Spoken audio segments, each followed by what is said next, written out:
Hello दोस्तों, मैं अंकुर शुक्ला एक बार फिर से आपका स्वागत करता हूं आपके अपने चैनल जिसका नाम है ज्ञान केमिस्ट्री का। नाम ज्ञान केमिस्ट्री का, लेकिन हमको पता है कि अंकुर सर के द्वारा हमें तरह तरह का ज्ञान मिल रहा है और आज इसी ज्ञान की कड़ी में हम समझने जा रहे हैं। एक वन शॉट लेक्चर आज हम लेके आए हैं आप लोग के लिए, जो कक्षा 10 का व्रत और सर्कल, जिसको हम सर्कल भी बोलते हैं, मतलब व्रत पार्ट के एक वन शॉट वीडियो में आपको मैं आज पूरे सर्कल के बारे में, पूरे व्रत के बारे में समझा भी दूंगा और इस चैप्टर से आने वाले क्वेश्चन जो आपके बोर्ड एग्जाम में जो पूछे जाते हैं उन क्वेश्चनों को भी आज मैं बता दूंगा, उनको समझा दूंगा कि हाँ आपको किस हिसाब से डील करना है, किस हिसाब से इसको समझना है। तो चलो वीडियो को शुरू करते हैं एक प्यारी सी स्माइल के साथ। सबसे पहले मैं आप लोग को एक बात बता दे रहा हूं, वो बात ये है कि बोर्ड एग्जाम को अब ज्यादा समय नहीं बचा है, तो थोड़ा सा जो मेहनत और लगन है उसको लगातार बनाए रखिए। चैप्टर का नाम है व्रत।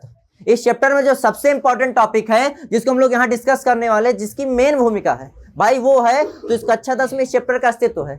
अगर वो टॉपिक है तो उस चैप्टर में इसका अस्तित्व है। वो टॉपिक का नाम क्या है? टेंजेंट। क्या है? टेंजेंट। टेंजेंट जिसको हम लोग क्या बोलते हैं? स्पर्श रेखा। स्पर्श रेखा का मतलब क्या है? किसी वृत्त की स्पर्श रेखा। कोई भी वृत्त है, वृत्त मतलब मान लो हमने कोई गोला खींच लिया, ठीक है ना। किसी वृत्त की स्पर्श रेखा क्या होती है? इधर शांति से सुनो। किसी वृत्त की स्पर्श रेखा क्या होती है? मान लो हमने वृत्त खींच दिया और वृत्त खींचने के बाद क्या कह रहा है? वह रेखा है जो वृत्त को केवल एक बिंदु पर प्रतिच्छेद करती। भाई ये पूरा वृत्त आपको दिख रहा है, इस पूरे वृत्त में कहीं पे भी आप एक बिंदु ले लो, कहीं पे भी आप ले लो, और एक बिंदु पर जो रेखा, मैंने कहा ये बिंदु ले लिया, एक बिंदु पर जो रेखा वृत्त को प्रतिच्छेद करे, मतलब वृत्त को टच करे, इंटरसेक्ट करे, उस रेखा को हम लोग क्या बोलते हैं? स्पर्श रेखा। दो को नहीं, दो बिंदु नहीं, तीन बिंदु नहीं, चार बिंदु नहीं, खाली एक बिंदु। पूरे वृत्त में खाली एक बिंदु में जो रेखा वृत्त को क्या करे? स्पर्श करे, टच करे, इंटरसेक्ट करे, उसको हम लोग क्या बोलते हैं? स्पर्श रेखा। ये मैंने वृत्त बनाया है, एक रेखा गई, देखो खाली एक बिंदु टच कर रही है। अभी कोई कह दे क्या गुरुजी स्पर्श रेखा होगी? बिल्कुल नहीं होगी। क्यों? क्योंकि स्पर्श रेखा यहाँ क्यों होगी? क्योंकि कितने बिंदु पर टच कर रही है? दो। हमने क्या पढ़ा है? स्पर्श रेखा वह होती जो केवल कितने बिंदु पर करे? एक रेखा। जैसे कि ये मैंने बना दिया, ये देखो एक बिंदु यहाँ पे बस टच कर रही, बस वो थोड़ा सा बनाने में वो है, बाकी यहाँ पे देखो एक ये और एक ये, तो इसको स्पर्श नहीं बोलेंगे, इसको क्या बोल देंगे? छेदक रेखा। क्या बोल देंगे? छेदक। तो चलो इसको एकदम ध्यान समझते हैं। ये तो खाली स्पर्श रेखा का इंट्रोडक्शन था, इसको आप लोग नोट भी कर सकते हैं, जो परिभाषा है स्पर्श रेखा की। आगे चलते हैं। इसमें स्पर्श रेखा में एक बार फिर से बताऊंगा कि किसी वृत्त की स्पर्श रेखा वह रेखा है जो वृत्त को केवल एक बिंदु पर प्रतिच्छेद करती है। चाहे पूरे वृत्त में आप चाहे जहां ले लो, जहां पे एक बिंदु पर खींची गई कोई रेखा, उसको हम लोग क्या बोलते हैं? स्पर्श रेखा, जिसको हम लोग टेंजेंट भी बोलते हैं। टेंजेंट के आगे हम अगर थोड़ा समझें तो थोड़ा सा इसमें कुछ चीजें आपको मैं, इसमें कुछ प्रमेय है, कुछ थ्योरम है, उन थ्योरमों को मैं लिखवा दूं, जिससे आगे चल के कुछ कुछ क्वेश्चन हमारे ऐसे हैं कि डायरेक्ट थ्योरम, डायरेक्ट प्रमेय को उठा के उसमें आंसर के उसमें लिखना है। मतलब ऐसा है, कुछ कुछ किताब में ऐसे ऐसे प्रमेय दिए गए हैं जिन प्रमेयों को डायरेक्ट आपको क्या करना है? प्रश्न के नीचे उत्तर डाल के डायरेक्ट उनको लिख देना है। कोई ना उसमें कैलकुलेशन करना है, ना कोई विद्या लगाने, कुछ नहीं करना। तो उन प्रमेयों को मैं लिखवा दे रहा हूं, ज्यादा नहीं, दो प्रमेय इसमें है। इधर सुनो, व्रत में इस चैप्टर में स्पर्श रेखा के बाद दो प्रमेय है जो ये दोनों सामने लिखे। इन दोनों को एकदम ध्यान समझ लो, क्योंकि आगे एक आध क्वेश्चन आपको मैं ऐसे दिखाने वाला हूं जिन क्वेश्चनों में ये डायरेक्ट प्रमेय यूज होंगे। इन प्रमेय का मतलब देखो, प्रमेय का मतलब क्या होता है? जो चीजें सिद्ध की जाती हैं उनको हम प्रमेय कहते हैं। सिद्ध करने का मतलब क्या होता है? कि आकृतियों को बना करके जो परिणाम निकाले जाते कि हाँ ये परिणाम आगे चल के काम देंगे, उन परिणामों को यहाँ पे प्रमेय का रूप दे दिया जाता है। तो सबसे पहला प्रमेय क्या, एकदम ध्यान से देखना, सबसे पहला प्रमेय क्या कह रहा है? वृत्त के किसी बिंदु पर, वृत्त है यहाँ पे मैं समझा रहा हूं, मान लो ये वृत्त हमने बना दिया, वृत्त के किसी बिंदु पर स्पर्श रेखा, हमने कह दिया कि वृत्त के किसी बिंदु पर, ये हमने एक बिंदु ले लिया, इस पर हमने स्पर्श रेखा बना दी। किसी बिंदु पर स्पर्श रेखा, स्पर्श बिंदु से, अब भैया स्पर्श रेखा है ये, और स्पर्श बिंदु कौन सा? ये वाला, ये रेखा है, और बिंदु कौन से स्पर्श कर रहा है? ये वाला। क्या है? बिंदु से जाने वाली त्रिज्या, बिंदु से जाने वाली त्रिज्या पर लंब होती है। देखो ये जो त्रिज्या ये सेंटर है, और त्रिज्या कैसे बनेगी? यहां से यहां पर, तो लंब, लंब का मतलब क्या होता है? 90 डिग्री। मतलब ये कह रहा है कि कोई भी आप वृत्त बनाएंगे, कहीं पे भी आप ले लीजिए आप स्पर्श रेखा, उस स्पर्श रेखा का जो बिंदु होगा, स्पर्श बिंदु, वो त्रिज्या, ये हमेशा कैसा होगा? मतलब क्या बनाएगा? लंब बनाएगा। लंब बनाने का मतलब हमेशा ये भी 90 और ये भी कितना होगा? 90। पहला प्रमेय ये समझा रहा है, और आगे चल के एक क्वेश्चन सॉल्व होगा इससे।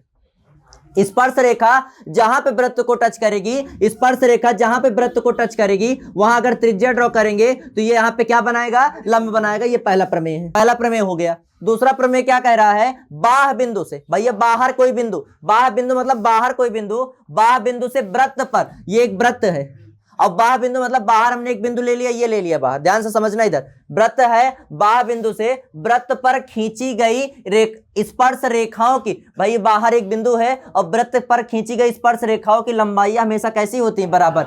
इस बिंदु से एक स्पर्श रेखा ये खींची गई और इसी बिंदु से एक स्पर्श रेखा ये मान लो खींची गई, थोड़ा सा हो गया टेढ़ा, मान लो ये खींची गई, ठीक है ना। तो ये कह रहा है कि जो स्पर्श रेखा खींची जाती है बाह्य बिंदु से, इनकी हमेशा लंबाई क्या होती है, बराबर। अगर ये 5 होगी तो ये भी कितना होगी, 5। मतलब कोई भी आप वृत्त ले लीजिए, वृत्त लिए और बाह्य बिंदु ये ले लिए, इससे 2 टेंजेंट मान लो खींची जा रही हैं, एक ये खींची गई और एक ये खींची गई, ठीक है। तो हमेशा इनकी और इनकी लंबाई हमेशा क्या होगी, बराबर होगी। ये प्रमेय नंबर 2 कहता है। एक वृत्त है, उस वृत्त में बाह्य बिंदु से खींची गई जो क्या होती है, स्पर्श रेखा है, उनकी लंबाई हमेशा कैसी होती, बराबर। ये दोनों प्रमेय इनको नोट कर लीजिए, स्क्रीनशॉट वगैरह जो भी लेना हो भाई ले लो, ठीक है ना। हटा रहा हूं मैं इसको। अब इसके बाद सवाल लगाएंगे 2-4 ठो, तब इसके बारे में और अच्छे समझ में आएगा। जो आज का सबसे पहला सवाल हम लगाएंगे, सारे सवाल नहीं बताऊंगा, कुछ मेन सवाल आप लोगों को बताऊंगा, बाकी आपको जहां दिक्कत होगी सवाल नंबर बता देना, मैं दोबारा उसको समझा दूंगा, ठीक है ना। जैसे एक सवाल में से बताऊंगा, मान लो यहाँ एक चित्र बनाया हुआ है इसने, और चित्र में ये केंद्र है। हमसे कह रहा है कि यदि POQ बराबर 110, आपकी किताब का एक क्वेश्चन एनसीईआरटी क्वेश्चन है, कह रहा है POQ बराबर 110 है, तो बताइए कोण PTQ कितना होगा। आप सुनो ध्यान से, PTQ ये वाला कोण पूछ रहा है, ये 110 दे दिया। अब देखो इस पे थ्योरम लगाओ चाहे जैसे लगाओ, मैं इसका आंसर आपको सही बताता हूं। एक चीज जान लो कि ये एंगल और ये एंगल का हमेशा सम होता है, इन दोनों एंगलों को जोड़ते तो हमेशा आता है 180। अब बात ये आती है कि क्यों हम मान ले 180 है, क्यों मान ले, हम इसको प्रूव करके दिखाते हैं आपको। इसका और इसका हमेशा योग 180 होगा, क्यों होगा मैं प्रूव करके दिखाता हूं। अभी मैंने एक प्रमेय लिखाया था ना कि बाह्य बिंदु से कहीं पे भी जहां स्पर्श रेखा खींची जाएगी, अगर उस स्पर्श बिंदु और त्रिज्या अगर आपस में मिलेगी तो कितना कोण बनाएगी, 90। ये स्पर्श रेखा है और ये क्या गई है, त्रिज्या, तो यहाँ पे कितना बनेगा, ये स्पर्श रेखा है, ये क्या है, त्रिज्या, तो क्या बनाएगी।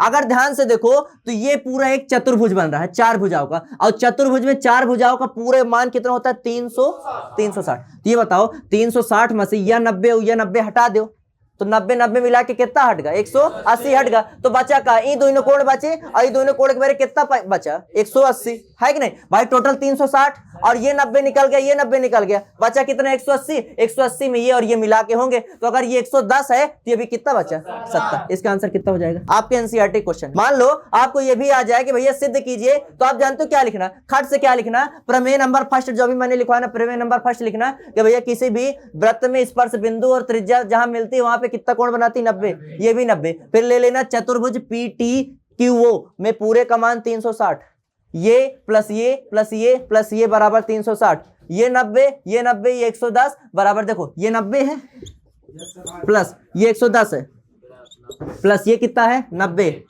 और इसको मान लो 100, सॉरी अभी नहीं पता, इसको मान लो x बराबर 360। अब देखो 110 और 90 200, और 200 में से 290 जोड़ो तो कितना है 290 बराबर, सॉरी प्लस x बराबर 360। अब 290 प्लस को उधर भेजोगे माइनस का हो जाएगा, 360 में से 290 घटेगा कितना आ जाएगा आंसर।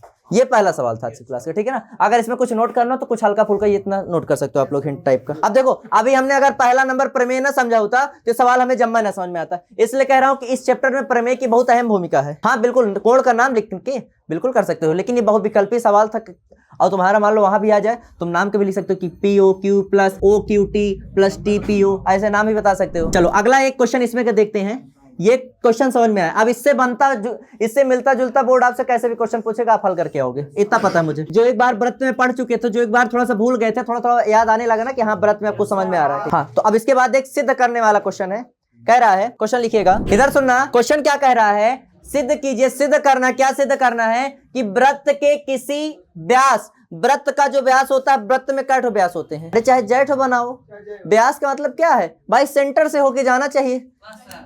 अब जैसे 24 तिरंगा झंडा में 24 तिली हैं, अब यहाँ से ये खींचो ये खींचो ये खींचो ये खींचो, खींचा चाहे जाओ, चाहे जेड खींच, जो सेंटर से होके जानी चाहिए बस, इन तना ना खींची दिनों बस, हाँ चाहे जेड खींचा चाहे जाओ। अब जैसे मान लो ऐसे छोटा सा बनाओ, इन तीन तक कुछ पूछा दो, अब कह दो इतनी ज्यादा खींच दी ना व्यास की सब मिल आएगा। हमें क्या सिद्ध करना है, सिद्ध कीजिए कि किसी वृत्त के व्यास के सिरों पर खींची गई स्पर्श रेखा, ये वृत्त है, वृत्त में मैंने ऐसे बना दिया व्यास, कोई दिक्कत, ये केंद्र है मान लो, ये बना दिया व्यास। कह रहा वृत्त के सिरों, ये बताओ, सॉरी व्यास के सिरों, व्यास है ये, व्यास का एक सिरा ये होगा और एक सिरा ये होगा। व्यास के सिरों पर खींची गई स्पर्श रेखा, ये स्पर्श रेखा है कि नहीं, दोनों है, ये आपस में क्या होंगी, ये हमें सिद्ध करना है। होती नहीं है, सिद्ध है करेगा, क्या लिखा है, हाँ सिद्ध करेगा। तो एक चीज सुनो मेरी बात, एक चीज सुनो, यहाँ पे हम जानते हो क्या करेंगे, चलो हमें ये प्रमेय में भी नहीं पढ़ाया गया, हमें नहीं पढ़ाया गया कि समांतर होती, लेकिन हमें एक चीज अभी पढ़ाया गया थोड़ी देर पहले कि ये यहाँ से यहाँ तक क्या होगी, त्रिज्या, ये यहाँ से यहाँ तक क्या होगी त्रिज्या, जहां पे स्पर्श रेखा को टच करती कितना बनती है, यहां तक के नाम दे दो, मैं एकदम शॉर्ट में बता रहा हूं बहुत बढ़िया से, इसको नाम दे दो ए, इसको बी, इसको सी, इसको डी, इसको एम, एन और ये ओ। हमें पता है ये 90, ये 90, ये 90, ये 90। ये बताओ, हम जानते हैं कि अगर ये रेखा खींची गई, एकदम ध्यान समझना, अगर कोई सीधी लाइन या कैसी भी लाइन हो, अगर ये वाली, ये वाला, अगर ये रेखा इसके समांतर होती तो ये वाला कोण इसके बराबर, ये वाला कोण इसके बराबर, अंतःकांतर कोण पढ़े नहीं पढ़े, हाँ। और इसका उल्टा भी होता है, हाँ उल्टा मतलब क्या कि अगर मान लो कहीं पे कोई कोण अगर आपस में बराबर ये वाले, तो रेखा आपस में कैसे हो जाती है, समांतर। अब देखो ये 90, ये 90, ये वाला इसके बराबर, ये वाला इसके बराबर, कोण बराबर है कि नहीं, अंतःकांतर, तो ये रेखा आपस में क्या सिद्ध हो जाएगी। सीधे आपको क्या लिखना है, लिखना कैसे मैं लिख के दिखाई दे रहा हूं, आपको ऐसे लिखना है, ए एम एन, बना देना, बिल्कुल बना देना। अब देखो ये वाला इसके बराबर करेंगे क्या, डी एन एम, इस, अब ये वाला इसको बी एम एन बराबर, इसको ये वाला सी एन एम, दोनों में क्या लिखोगे, इन दोनों में क्या लिखोगे, अंतः, हाँ दोनों में मैंने साथ में मिला के लिख दिया, ठीक है ना।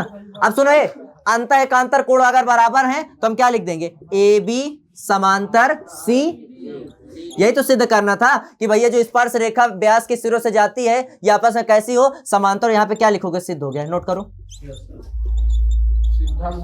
ये तुम्हारे जानते हो क्या, ये सिद्ध वाले सवाल है, इन सवालों में बच्चे डर जाते हैं कि यार इसमें क्या करें, लेकिन देखो सवाल कितना आसानी से बता रहा हूं, नोट करो। जो आपसे कहते हैं कि बेटा तू कुछ नहीं कर पाएगा, तो कुछ नहीं कर पाएगा, तो उनसे बस तुम छोटी सी लाइन कह देना, छोटी सी बात कह देना, क्या कह देना कि मेरा शेर जरा बारीकी से सुनना, मेरा शेर जरा बारीकी से सुनना वरना नुकसान मोटा पड़ जाएगा, मेरा शेर जरा बारीकी से सुनना वरना नुकसान मोटा पड़ जाएगा। ये वक्त वक्त की बात है, ये वक्त वक्त की बात है, कुछ परिस्थितियों ने रोक रखा है मुझे, वरना जिस दिन उड़ाना ये आसमान छोटा पड़ जाएगा। बस,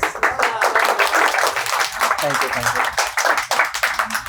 अगला सवाल, एक क्वेश्चन जो कई बार बोर्ड पेपर में आ चुका है, तो आप लोग के सामने एक बहुत ही बेहतरीन सवाल, ध्यान से इधर देखना। सवाल क्या कह रहा है, एक व्रत है, व्रत के परिगत मतलब व्रत के चारों ओर बाहर क्या है, एक चतुर्भुज बना गया। चतुर्भुज मतलब जहां चार भुजा हो, ABCD खींचा गया है। तो हमें सिद्ध करने को कह रहा है, क्या सिद्ध करने को कह रहा है कि AB प्लस CD बराबर AD प्लस BC। चलो सिद्ध करना शुरू करते हैं। मैं आप लोग से दो चीजें कहूंगा, बस दो चीजें। कौन सी दो चीजें कहूंगा कि कोशिश ये किया करिए कि कभी भी आप घर में पढ़िए, कभी भी आप पढ़ने बैठिए तो अपना दिमाग, मन, सारी चीजें वहीं पे रखिए, वहीं पे रखिए। और दूसरी चीज ये कह रहा हूं कि आप जो काम कर रहे हो, कोशिश ये करो कि अगर उस काम के लिए आपके पास 10 प्रकार का मटेरियल है तो 10 का 10 प्रकार का मटेरियल अपने सामने रख लो।